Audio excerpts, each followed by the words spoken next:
Bismillah, innal hamdalillah hamdan katsiran thayyiban mubarakan fih wa asyhadu an la ilaha illallah wahdahu la syarikalah wa asyhadu anna Muhammadan abduhu wa rasuluh amma ba'du. Alhamdulillah fi hadzal yaumul ahad, pada hari ini hari Ahad 11 dari Ramadan 1444 Hijriah. Kita lanjutkan kajian di Fakultas Ilmu Hadis dan Fiqh dalam pembahasan kitab Al-Akhbar As-Sahihah fi Ahkam Siyami Ramadan, yang mana kita masuk kepada bab yang ke-9, Makruhatus Siyam, kumpulan dari perkara-perkara yang dimakruhkan di dalam berpuasa. Maka sebelum kita masuk kepada permasalahan-permasalahan yang dimakruhkan, maka kita harus mengetahui dulu apa itu makna al-makruhat. Maka makruhat dari segi lughah dia adalah jam'u muannats as-salim dari makruh ma'ziyadah alif wa ta menjadi makruhat, yang dimakruhkan, yang dibenci dari perkara di dalam puasa Ramadan. Dan makruh dari segi lughah, barakallahu fikum, ismun maf'ul ala wazn maf'ul mustaq minal karahah, yang diambil dari al-karahah. Dan makna al-karahah bimakna didul mahbub, lawan dari yang dicintai, berarti yang dibenci. Maka didul mahbub wal bughd, dan dia adalah kebencian. Fal makruh huwa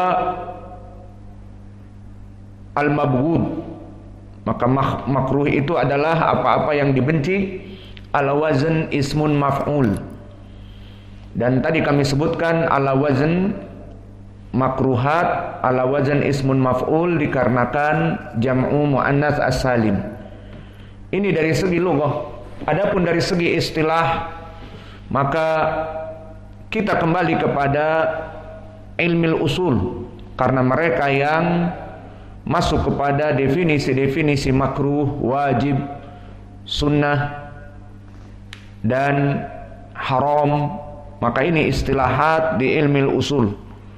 Maka makruh bagi jumhur ulama ahli usul, ma talaba syari' al-kaf anhu talaban ghairu jazimin, apa-apa yang diminta di dalam permasalahan syariat ini, diminta oleh pembuat syariat yakni Allah dan Rasulnya, al-kaf, makna al-kaf menjauhi, makna al-kaf tidak masuk kepada perkara itu, talaban ghairu jazimin, yang mana perintah untuk meninggalkannya ini perintah yang bukan jazim, yang tidak diikuti dengan perkara yang jazim.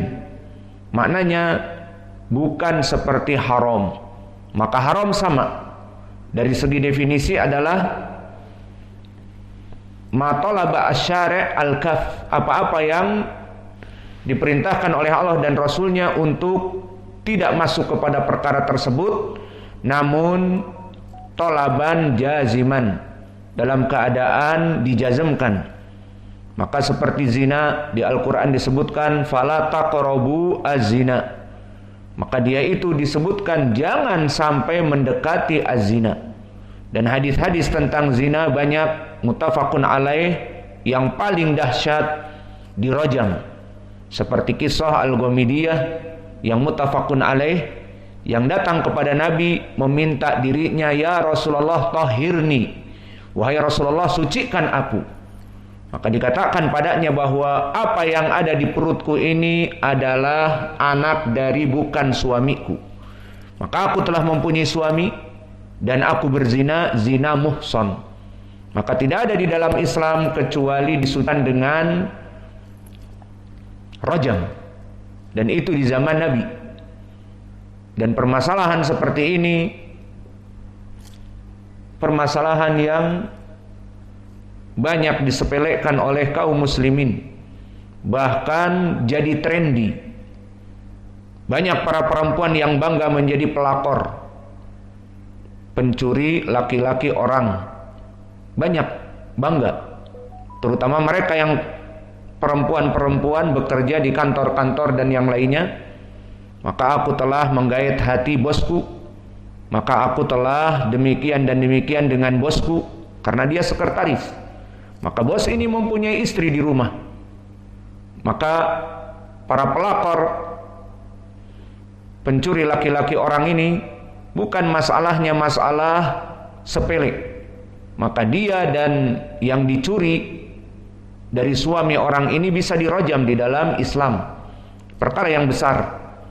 Kembali kepada permasalahan, maka ini contoh dari zina, bukan perkara yang makruh, tetapi tolabas syari' al-kaf tolaban jaziman, bahwa dia itu diperintah untuk berhenti, tidak masuk kepada perkara yang diharamkan dengan perintah yang jazim, diiringi dengan datangnya larangan seperti wala taqrabu zina, dan datangnya iqab dari Allah seperti dirajam. Dan banyak diantaranya yang lain seperti riba, maka diharamkan oleh Allah, ahalallahul bai'a wa harrama riba. Kemudian di dalam hadis yang banyak juga bagaimana ukubah bagi orang-orang yang melaksanakan riba. Yang paling dekat di hadis yang diriwayatkan oleh Imam Muslim dari Jabir, la'ana Rasulullah sallallahu alaihi wa ala alihi wasallam akilu riba wa maukilah wa katibain wa syahidain kulluhum sawa. Bahwa Allah melaknat, Rasulullah sallallahu alaihi wa ala alihi wasallam melaknat pemakan riba dan yang dimakani riba. Siapa? Mereka orang-orang yang meminjari bank, disembelih dari belakang bukan dari depan. Maka di sini terlaknat. Berarti permasalahan makan riba haram. Ma talaba syari' al-kaf talaban jaziman. Adapun perkara kita makruh, dia adalah diperintahkan untuk tidak masuk kepada perkara tersebut. Namun jika masuk kepada perkara tersebut bukan haram. Namun apa? Dibenci. Perkara yang tidak baik, itu makna dari makruh, faham? Maka makruh ini juga diistilahkan oleh ahli usul dari segi tingkatan, maka dia lawannya dari sunnah. Maka sunnah jika dilaksanakan mendapatkan pahala, makruh jika ditinggalkan mendapatkan pahala. Itu makna dari segi lawannya. Dan permasalahan makruh seperti berpendapat Al-Hanafiyah, pengikut Imam Ahmad, bahwa makruh terbagi menjadi dua di dalam istilah al-fiqh. Awalan makruh tanzihiyah, wa tsaniyan makruh tahrimiyah. Maka makruh tahrimiyah adalah perkara yang memang dia itu dibenci secara haram, seperti tadi kami sebutkan contohnya zina. Adapun makruh at-tanzihiyah, dan ini yang ma'ruf istilah ahli usul, karena para ulama jika ditanya apa perkara ini, hada amrun makruhun, maka apa makruh di sini? Dibenci. Terbagi menjadi dua, dibenci secara syara' haram atau dibenci secara syara' makruh yang tanzihiyah. Maknanya tanzih, ditinggalkan lebih baik, itu makna tanzih. Maka makruh tanzihiyah yang didefinisikan oleh kelompok Al-Hanafiyah seperti yang kami sebutkan tadi, ma talaba syari' al-kaf anhu, yang mana ghairu jazim. Maka ini adalah yang diinginkan dengan tanzih. Dan hukumnya bagaimana dari segi hukum, definisi telah kita lewati. Dari segi hukum, maka hukumnya seperti wajib. Hukumnya apa? Jika melaksanakannya mendapatkan pahala, jika ditinggalkannya berdosa. Itu makna hukum. Dan begitu pun makruh. Wa hukmul makruh inda jumhur ahli usul yusabu tarikuhu imtithalan wala yu'aqibu fa'iluhu bi'aksil mandub tamaman. Maka yusabu tarikuhu imtithalan, diberikan pahala bagi orang yang meninggalkan perkara yang makruh ini. Wala yu'aqibu fa'iluhu, jika masuk kepada perkara ini pun tidak diiqab. Namun barang siapa yang meninggalkannya imtithalan, perlu diketahui imtithalan, dia tahu hukumnya dan dia tinggalkan, maka dia dapat pahala. Maka berapa dari kaum muslimin tidak tahu hukumnya dan dia meninggalkan perkara makruh tapi tidak tahu, maka tidak mendapatkan pahala. Adapun makruhat fi siyam maka banyak sekali.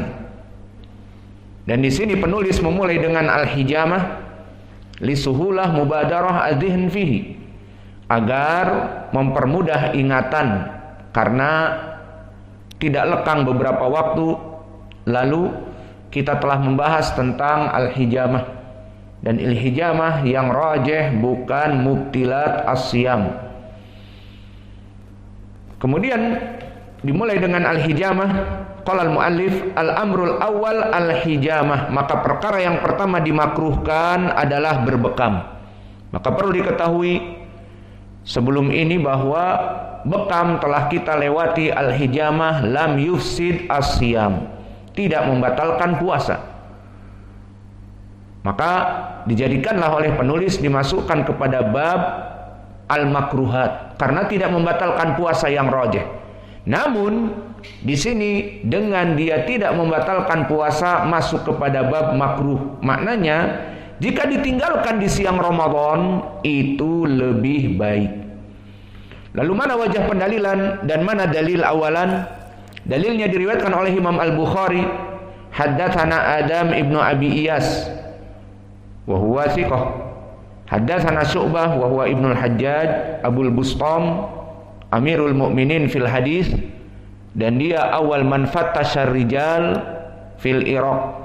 Dia orang pertama yang memeriksa rijal-rijal di Irak. Maka masyhur dari ucapannya, ta'alau nagtab sa'atan fillah. Ayo kemari wahai murid-muridku, kita bergibah sa'atan fillah. Kita bergibah untuk Allah 1 jam. Kaifa gibah untuk Allah? Fulan ibnu fulan dhaif, Fulan ibnu fulan kadzab, Fulan ibnu fulan wadda'ul hadis, Fulan ibnu fulan mudallis, Fulan ibnu fulan lam yasma' min fulan, Fulan ibnu fulan fi hifdhihi syai' wa ila akhir. Maka ini ghibah min bab qauli Nabi Muhammad sallallahu alaihi wasallam di hadis Muslim dari Abi Hurairah atau dari Aisyah, atadri atau atadruna mal ghibah? Qala Allah wa rasuluhu a'lam, al ghibatu dzikruka akhaka bima yakrah. Tahukah kamu apa itu ghibah? Menyebutkan apa yang ada pada saudaramu dan dia akan membencinya. Di saat disebutkan fulan dhaif, jangan belajar dengannya. Fulan kadzab wada'ul hadis, jangan mengambil hadis darinya. Fulan tidak mendengar dari fulan, fulan mudallis dan sebagainya. Jika didengar oleh orang yang bersangkutan akan marah. Namun di sini kenapa ghibah di sini halal, bal qad rubama mandub, bal qad rubama wajib min bab an-nasihah.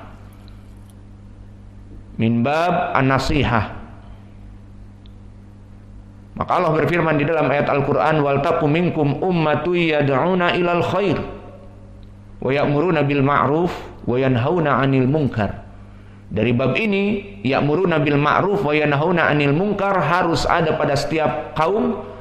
Maka mencegah kemungkaran di antaranya adalah memberitahu agar tidak belajar dengan kelompok mubtadi'ah, memberitahu agar tidak belajar dengan kelompok sururiyun seperti Roja di Indonesia dan yang lainnya yang dai-dai mereka melempem. Jangan disibukkan dengan khilaf-khilaf. Tidak apa mengajar perempuan meskipun tidak ada hijab dan masuk kepada perkara-perkara seperti politik praktis dan sebagainya. Maka di sini kita mencegah manusia untuk masuk kepada perkara-perkara yang tidak diinginkan di dalam agama, ini nasihat. Maka oleh sebab itu Syu'bah ibn al-Hajjaj mengatakan, nagtab sa'atan fillah, kita bergibah 1 jam untuk Allah, kemudian disebutkan fulan ibnu fulan kadzab, jangan meriwayatkan darinya. Fulan ibnu fulan sayyi'ul hifdz, hafalannya rusak, jangan mengambil hadis darinya. Maka ini semua nasihat. Pendalilannya Al-Quran tadi, dan juga di dalam hadis yang diriwayatkan oleh Tamim ibnu Aus Ad-Dari, diriwayatkan oleh Imam Muslim, ad-dinu nasihah, ad-dinu nasihah lillahi wa li kitabihi wa li rasulihi wa li amatil muslimin wa aimatihim. Maka itulah Syu'bah ibn al-Hajjaj, dan meriwayatkan dari Thabit, dan Thabit di sini Ibnu Aslam Al-Bunani min asbatin nas, dari Anas ibnu Malik, dan meriwayatkan dari Anas. Maka sanad ini sangat kuat. Berkata Anas ibnu Malik radhiyallahu anhu, akuntum takrahuna al-hijamah li shaim? Qala la illa min ajli dhaf. Maka di dalam athar ini ditanya Ibnu Malik, yakni Anas, tentang permasalahan hijamah. Kenapa dimakruhkan hijamah? Akuntum takrahuna al-hijamah li shaim? Kenapa kalian membenci hijamah untuk orang yang berpuasa? Qala la illa min ajli dhaf. Maka aku tidak mengharamkan dan tidak memakruhkan kecuali jika membuat dhaif. Orang ini membuat lemas dengan hijamah. Dan permasalahan hijamah, banyak dari kaum muslimin dibekam di siang Ramadan dan tidak apa-apa. Namun jika memang dia itu nanti akan membuat keluar darah yang banyak dan tidak ada pergantian dari darah yang ada, maka dia bisa pingsan ataupun berkunang-kunang ataupun migrain. Maka jika membuat lemas, lebih baik ditinggal. Namun bukan haram